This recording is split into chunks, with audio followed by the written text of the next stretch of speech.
বন্ধুরা, আজকে আসলাম আরেকটা নতুন ভিডিও নিয়ে। আমরা গত ভিডিওতে দেখছিলাম ফ্যানের রেগুলেটর কিভাবে কানেকশন করে। আজকে দেখাবো ফ্যানের রেগুলেটর এবং ক্যাপাসিটার কানেকশন দুটো একসাথে।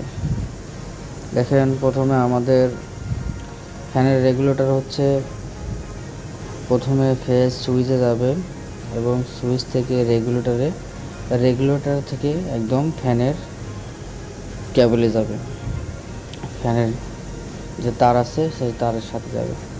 তো এখন নিউট্রালটা আমাদের ডাইরেক্ট চলে যাবে ফ্যানের নিউট্রালের সাথে। এখন আমরা যে ক্যাপাসিটার, আমাদের ফ্যানের তিনটা তার আছে, একটা রানিং, একটা স্টার্টিং, একটা কমন। দেখতে পাচ্ছেন বন্ধু, আমাদের লালটা হচ্ছে রানিং কয়েল এবং হলুদ তারটা হচ্ছে স্টার্টিং কয়েল এবং নীল তারটা হচ্ছে আমাদের কমন।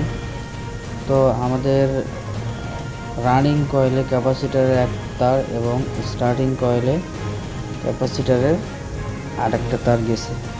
তো আমাদের ফ্যানের যে তারটা যাবে সেটা হচ্ছে রেগুলেটর থেকে যে তারটা গেছে, লাল তারটা যাবে হচ্ছে আমাদের রানিং কয়েলে ক্যাপাসিটারে এবং আরেকটা তার যাবে কমনের সাথে। বন্ধুরা দেখেন, ভিডিওটা ভালো লাগলে অবশ্যই সাবস্ক্রাইব